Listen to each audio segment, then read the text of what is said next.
Second, there we are. It's going to be once we're back, it's going to be FA Cup, and then we're not in that FA Cup, are we? So this is the problem. So anyway, new streaming platform. That's the first glitch, but we keep moving. So as we're saying, we've got a few things to go through. We've got a bit on Bruno, a little bit on Carrick, potential signings as well, and then also just a little bit on trust the process. So that'll be interesting to see what that's all about. But anyway, let's get kicked off with a bit on Bruno. So there's the man of the hour, the man of the month, gets the player of the month, is their level now with Ronaldo. So that's our Captain Marvel, Bruno. What do we think? Does he deserve it? Obviously, he's got, 4 assists, 2 goals. So he's done pretty well in that last month there, month of March. But that's our Captain Bruno. But let's just have a look at the sort of standings, though, in regards to where he sort of fares amongst all the sort of top players that are being in the Premier League. So you've got Aguero there. So he's had that 7 Player of the Month awards, and he must have had that for quite some time now, because Aguero's not been in the Premier League for a while. Got Kane there as well. So first chat here. Let's have a look here. Afternoon, Dan from SJG. Ride or die. So yes, and we've got Salah in 7th. So there's all joint there with 7. And Bruno has got 6. So if he stays with us, he could easily get to the top of those rankings there, but just thought just give a shout out to Bruno. And then the last thing on Bruno, because I don't want to make it too much of a Bruno show, release clause. What's this about? So just to say, you've got a funny picture here, and that's David. So if he does join us, it's David Speaks Football.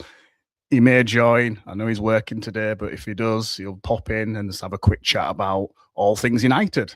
So getting on to Bruno then, or finishing off on Bruno, release clause. Now, how daft does this look now when you think about it? £57 million release clause for any European clubs that come in for him. Obviously, he's got to agree to that, but that release clause is there. And as this person saying here, quite well known on Twitter, Frank, saying that it baffles him. And it sort of baffles me a little bit. I don't know if this is just an Ineos thinking that he wasn't really going to be worth much. He's getting older, but then he's had a barnstorming season in a sense. So that sort of egg in your face sort of situation there, really. Because if he did want to go and a European club came in for him, that's kind of peanuts today. Especially when you think Barcelona are looking at getting Rashford for, in our pounds, in our money, about 26 million, 30 million euros. And then you've got Bruno, the season he's had, and the fact that he is the sort of kingpin for our team, going for a measly 57 million. Crazy stuff, crazy stuff.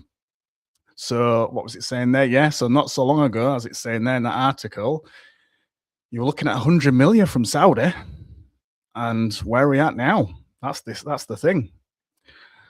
So yeah, obviously we'll get on to, and again, put your comments in. New platform looks great. Thank you very much, SJG. I hope the sound's good as well, because obviously using this platform for the first time, been using quite an old platform where I couldn't really pin chats and stuff like that. So I hope you can see your messages there on screen, and I hope that the sound's working as well for anybody that's in. So, as I was saying, we'll go on to Carrick now. But again, if you want to put any comments in about what you think about what we've covered so far on Bruno, is it well deserved that Bruno got the Player of the Month? Do you think he's going to be able to top the charts? Because he only needs 1 to equal and 2 to top the charts. Another comment there. Yeah, sounds great. Much better quality. That's all good. Looks like we're going in the right direction, apart from the blip at first, because I wasn't even on screen. So, Carrick then. Well, just going to share something actually from Mr. Mark Goldbridge and what he thinks so far of Carrick's tenure.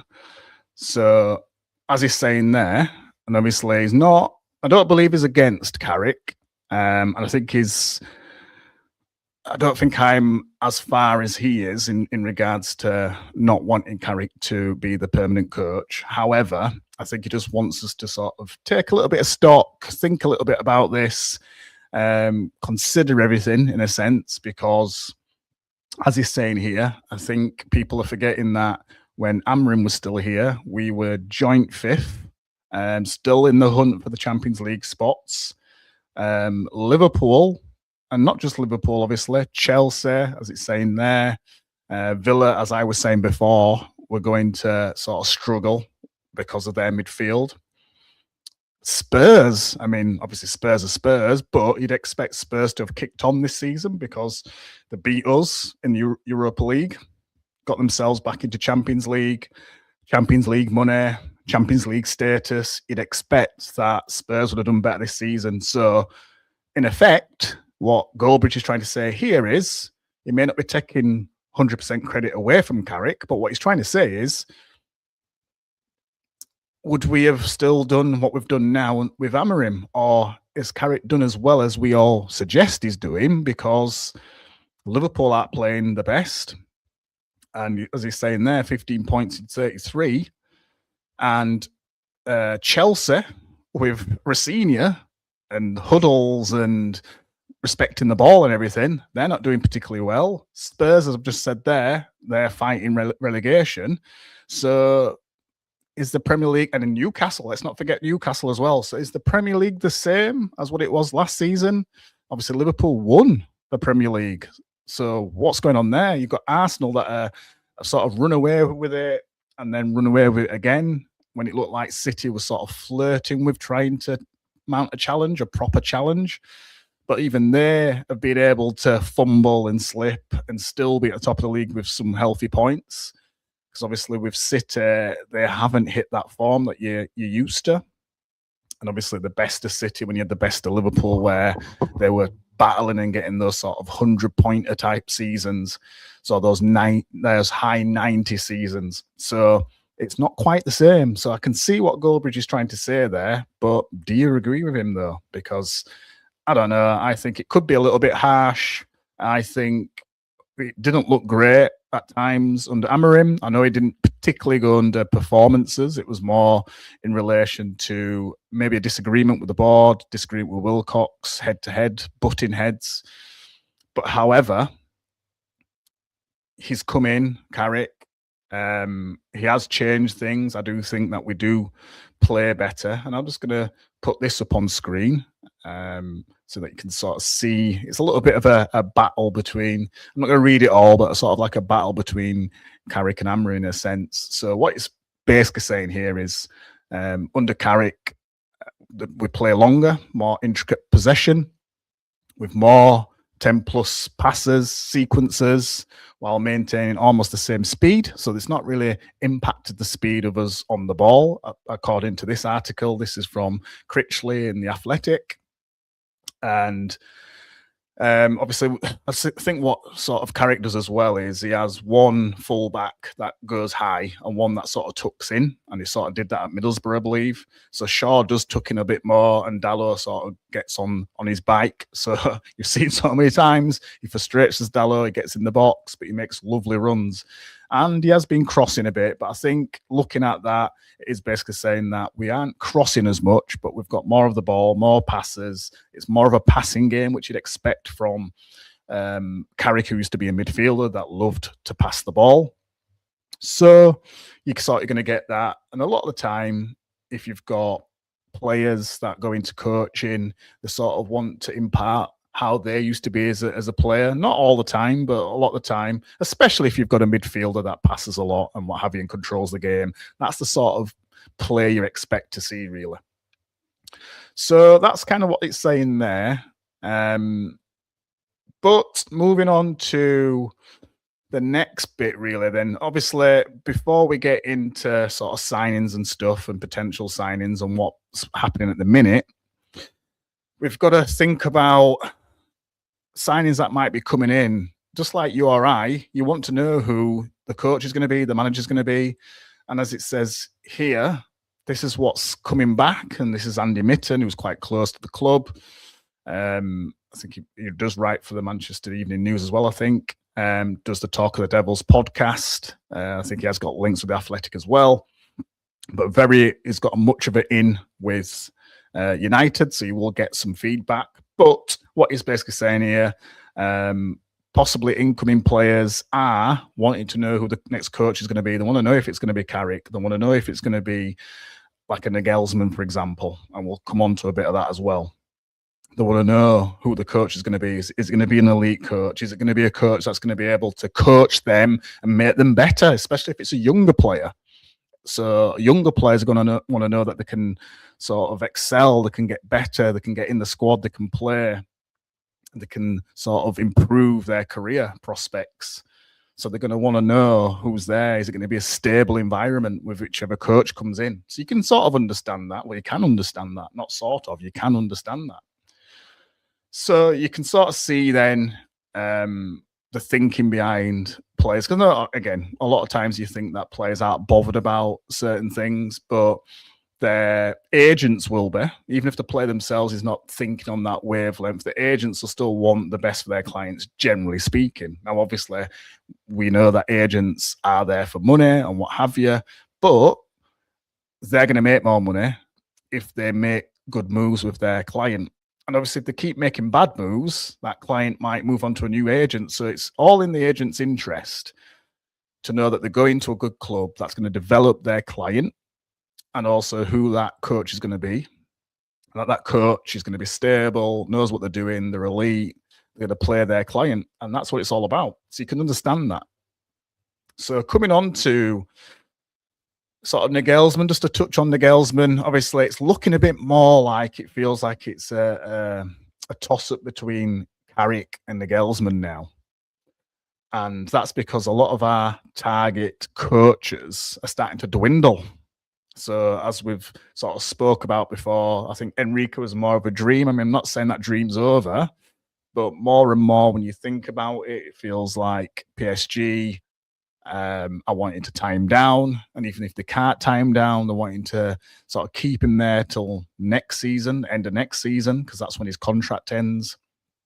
We've talked about the World Cup ones, such as Tuchel, which is very strange. And I think this was something that Goldbridge said as well, is that back in the day, you wouldn't get a coach for this international team when he knows that there's a team like Manchester United that's after him, that's going to sort of decide to sign a longer term contract with that international team. Normally, that international sort of role is sort of like a stopgap. It's a bit of a put you in the shop window. If I do well in this championship, then a club might come after me.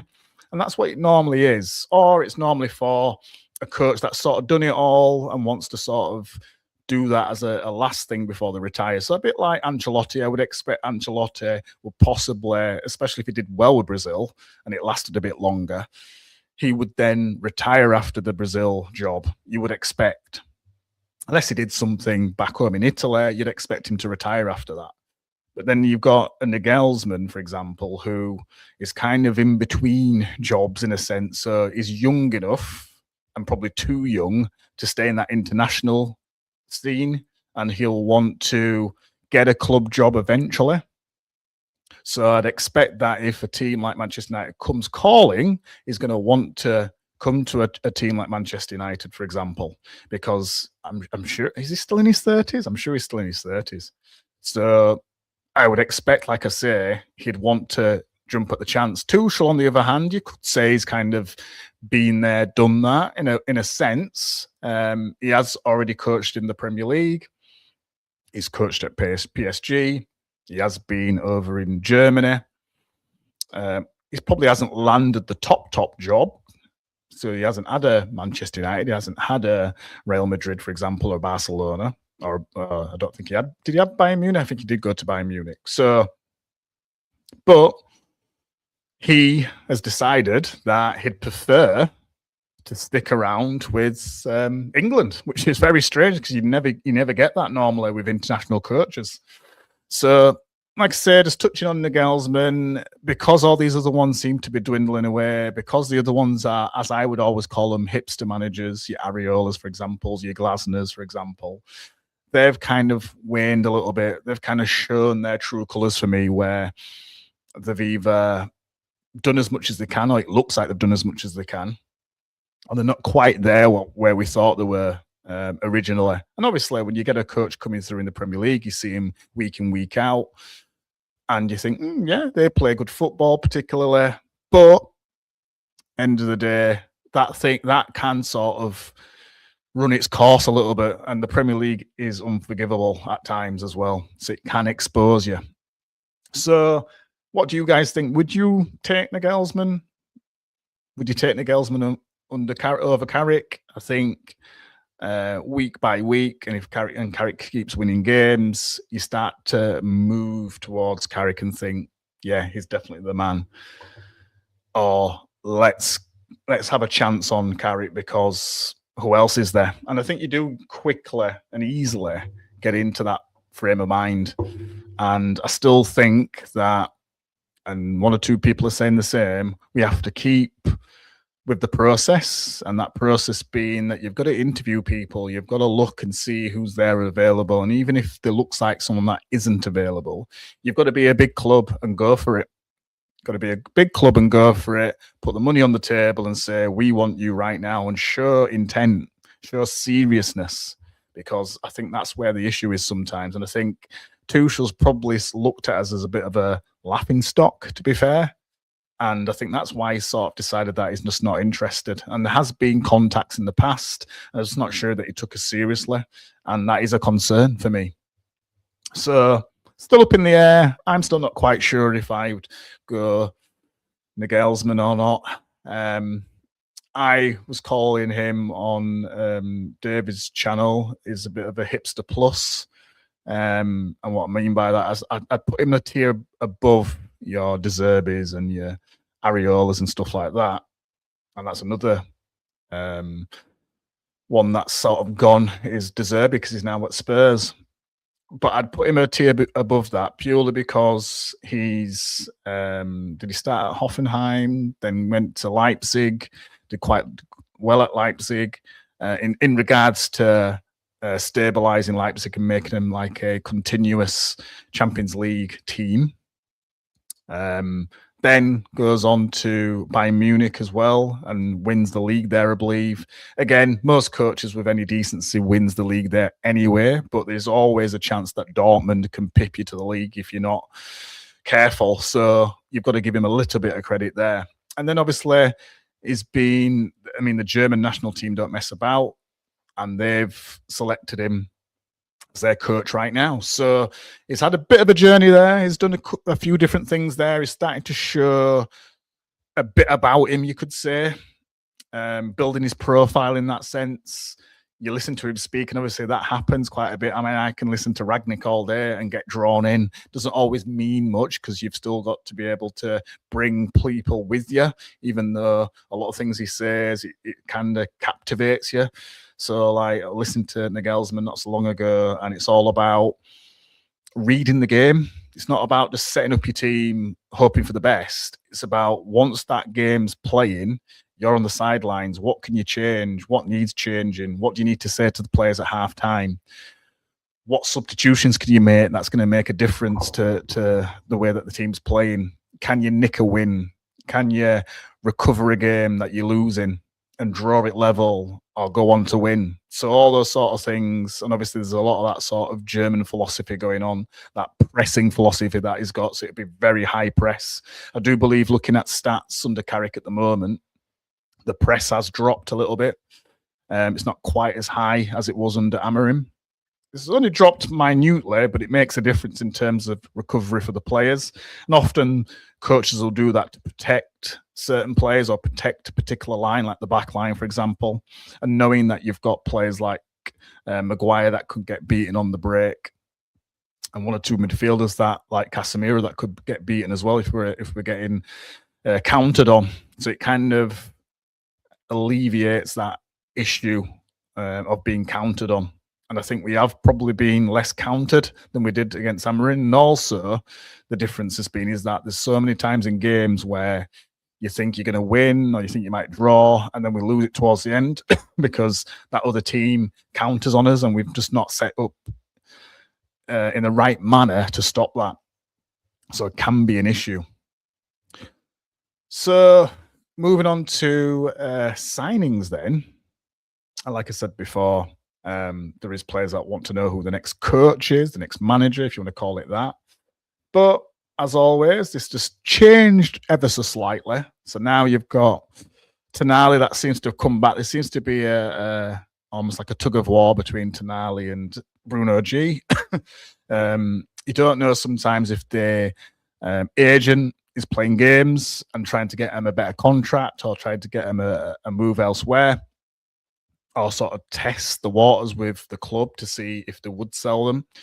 So I've said before, I don't want to judge too much in regards to his past, his gambling, but it's got to be said that he's got that issue, or he's had that issue. Again, it's like an addiction, isn't it? And has that gone away completely? We don't know. Has there been clubs that have been a bit put off by Tonali because of that? Possibly. But is he a good player? No doubt about that. Can he come in to Manchester United and do it all himself? No, but he's a good start. Then you've got Anderson there that everybody seems to be after, including City. It looks like we're behind City in the pecking order in regards to where we where we sit in regards to whether we can get Anderson. But obviously, if City lose Rodri, that intensifies things. Then we've got the long target there, what we've had for quite some time there, Baleba. And again, not had the greatest season. Can he recover it? Is it all about the mental, the psyche around being linked to us in the first place? I don't know. Is it something that we can take a punt on? I don't think we can afford just to take a punt on people. So we've just got to be careful with that one. Would I still have him? Possibly, if we're going to get another midfielder that comes in as well. And some of it is a hope that it recovers that form that we saw the previous season, where you'd expect Brighton would have expected about £100 million for him. Then you got Wharton again in that bottom left. Again, a lot of people saying he's very similar to Meno. I think he's possibly a bit more controlled and a bit more of a better passer, potentially, as in long range and stuff like that. I don't know if I want to go into that sort of bracket and call him a conductor per se, but his potential there. Then you've got Gomez there in the middle. And then this is just like a bit of a wild one, really. And I don't really want to be raiding Arsenal unless there's a player like a Max Dowman, but they'll never sell him. But I don't really want to be raiding Arsenal again. I think we've got Obi that's, I shouldn't say flopped because he's still young, but he's not done what we'd expect of him. Heaven hasn't flopped, but I still would expect better from him, and I'm not sure about him at the moment. So to get Lewis Skelly, I mean, I've put him there with the rest of midfielders because he can play midfield, I believe. He's also, I think it's a left back. He sort of started off as, so he can play full back, can play in midfield. He looked a talent at times. I haven't really seen much of him. My concern with this one is, and I don't know what anybody thinks who may watch later as well, still put your comments in. I don't know if I don't know. He's not playing for Arsenal for me. He's not getting game time for Arsenal. So you've got someone like Max Dowman, who's still at school, hadn't done his GCSEs yet, and he gets in. You've got Lewis Skelly here, who, kind of broke onto the scene a little bit. You saw flashes of him, but we haven't seen him again. And I think there's times where Arsenal have struggled. So why aren't they playing him? And I don't know if I want to take, and again, I don't want to take players from teams who aren't bothered about them themselves. And then on top of that, you're then strengthening Arsenal. And I don't think we want to be strengthening Arsenal anymore. They're already above us. They're already a better team than us. They've already got better players than us. Should we really, chuck 40 million maybe on this youth player that they've got here and put 40 million in their coffers so that they can go off and get an elite player of their choosing to make them better next season? we want to be chasing Arsenal. We want to be getting closer to Arsenal and City, for example. We don't want to be taking their cast-offs. Now, obviously, if they had a player that they really wanted and we managed to nab them, that's different. But a player that they don't really want, and then they don't really want him, is not guaranteed to fill the gap for us what we need. We're then strengthening Arsenal. I just don't see the point in that. And it's the same with City. We don't want a player from City or Liverpool unless it's going to really be a game changer for me. It's all right if you nick a few players, and I said in the last show where we said we could nick a few players from Spurs if they went down. That's different, because you can take a couple of their better players. They're going down anyway. You're not going to strengthen them because they're not going to be a challenge to you for at least a season. But it's different when you're trying to chase teams above you, but you're strengthening them by giving them money to buy better players. It just makes zero sense to me. So that's that in terms of the links in regards to transfers at the moment. This seems to change quite a bit. You don't really know what's true or false. I'm not sure if that Tonali one's real. I may even put it in that Schneider column category, because what I mean by that is there was a player called Wesley Schneider, that was always linked to pretty much every season for about 5 seasons or something, or every transfer window. So that's the winter one and the summer one, and we were never in for him. But it was one of those where someone puts it out there and it becomes believable because it gets sort of widespread. But we were never in for him.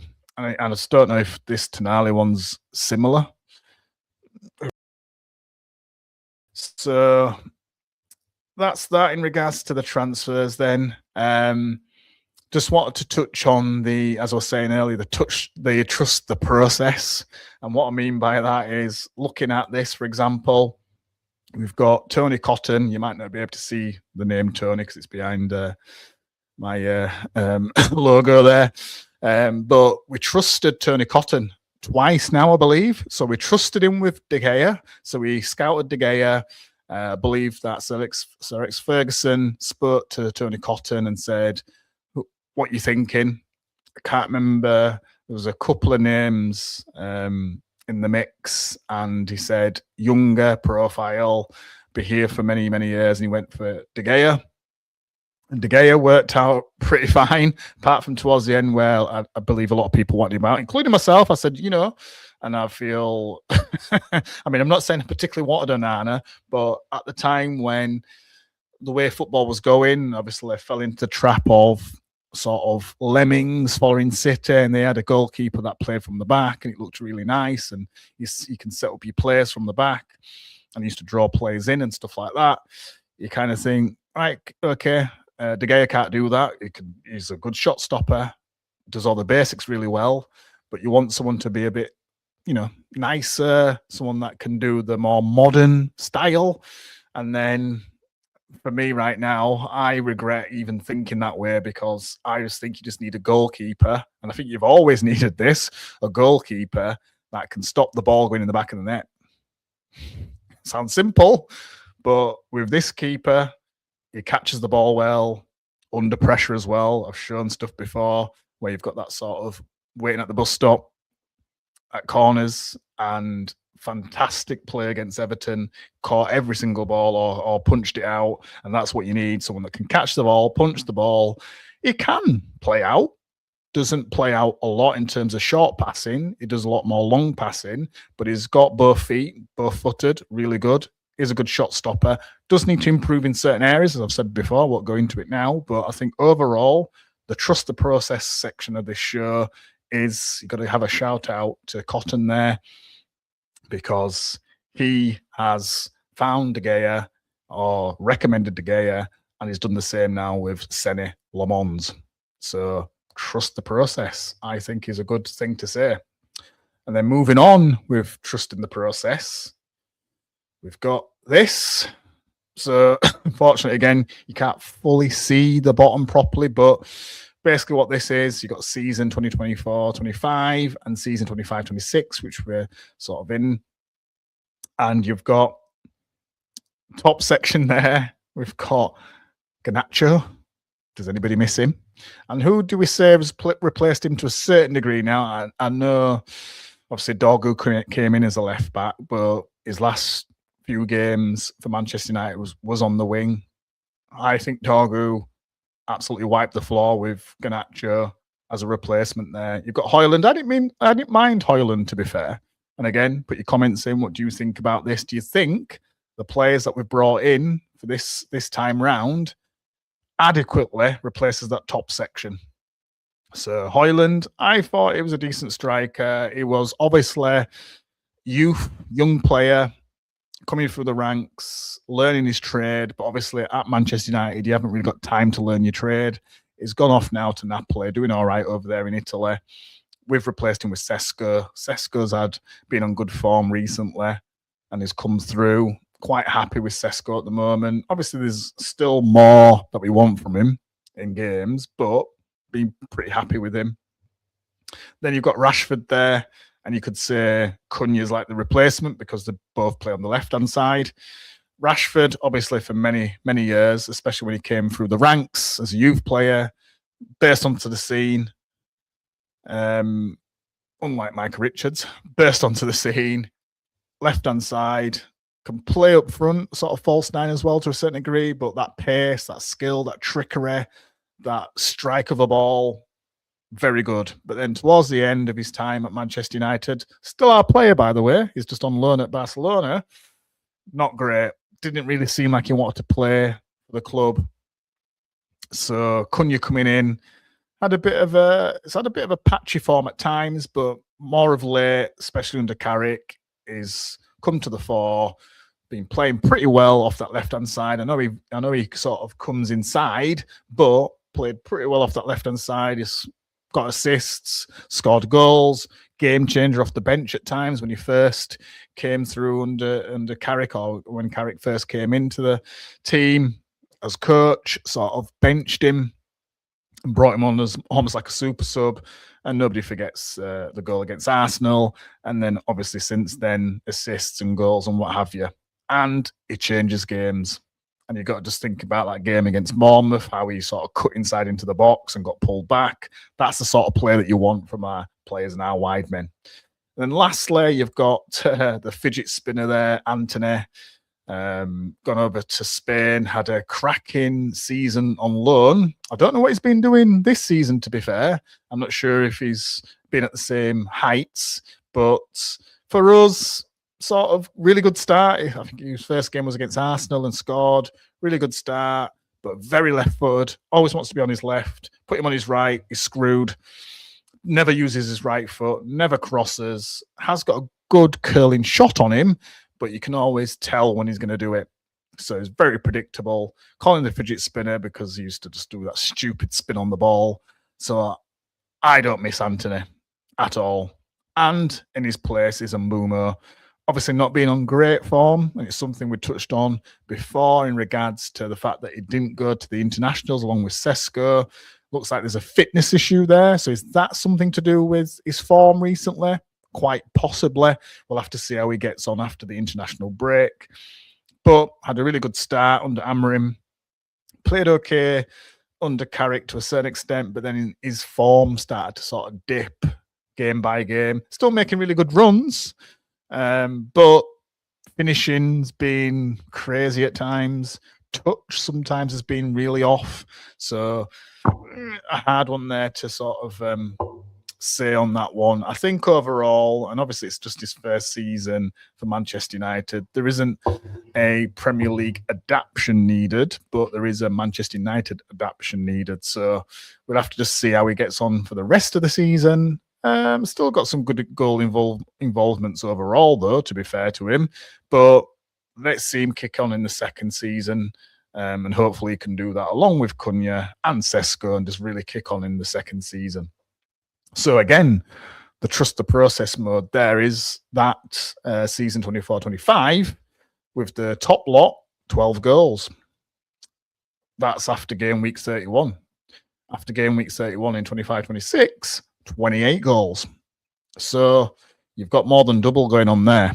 So that is a difference. Obviously, there's other mitigating factors and stuff like that. I get all that. But that top lot weren't performing and not to the level that we needed them to. I understand that they get us goals here and there. I understand that Garnacho had good performances here and there. But for me, the bottom section, I know it's only really one season, but I think moving on, cracking on to the second season, I'm sure you'll see better performances from them as well. And hopefully we'll start to win things. So lastly, in that sort of trust the process section, not always interesting to people, but agent spend, should I say. So you can't see everything there.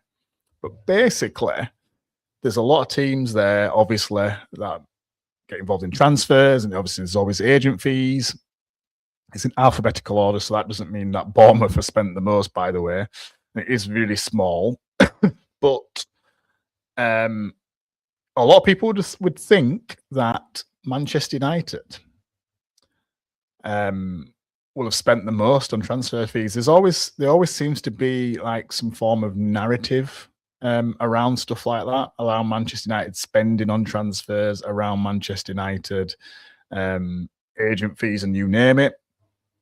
But as you can see there, and I'll just go through it really quickly with you, you've got Arsenal that have spent 32 mil. Let's see who else is quite a big spender. Even Liverpool, that everybody would assume, with the way that they run things, that they would have spent way less than everybody else. But they spent just a little bit more than us on about 33 mil. Man City spent about 37, and then we spent 31. So you've even got, I think, who is it now? I'm sure it's Chelsea. Oh, let me just see them now. Yeah, Chelsea, 65. So it kind of shows where they're getting sort of delayed transfer bans and stuff like that from, because what's going on there, there's a lot of things that are being hidden at times with Chelsea. And you can see that from there that how much money they're spending on agent fees. So we're sort of like mid-table when it comes to agent fees, and that's even with other teams like your Bournemouth and stuff, because Bournemouth's on 20, so it's not that much less than us. And like I say, Arsenal are slightly more, Villa are more, so it's only really like a Brentford, I think it is, that's not too bad. And obviously Brighton are quite shrewd, so yeah. And then you've got Everton's is quite low as well. So there we have it. So trust the process. Trust the process. Ineos doing really well. Is that what it is? So anyway, just going to be a short stream today because it's obviously Good Friday. Want to keep things going. Obviously, for those people that tune in later on, because it could be quite a busy day for people today, please put your comments in anyway. We'll always pick up those comments for the next shows. But again, thank you for watching Dan Talks United. I'll be back on again. I presume we'll be back on Monday, hopefully on David's show. And then we're getting much closer now to a football match again. So I believe we play on the 13th. So I will be doing a preview before that, and it will be the sort of the Friday before, doing a preview show, and hopefully we'll have a guest or two on there as well to talk things through, all things United, and how we think we're going to fare against the next opposition on Monday night. Very interesting. It's going to be against Leeds. Leeds. So that's going to be an interesting game. It is at home though, so again, we're not going to do any spoilers here in terms of score predictions or even whether we're going to win or not, but we're definitely been missing football. It's going to be Monday night on the 13th, I believe it is, at home. So like I say, I'll be doing a preview on the Friday, then I'll go live after the game as well. But as always, thank you for watching Dan Talks United. Please like, please share, and very importantly, please hit that subscribe button.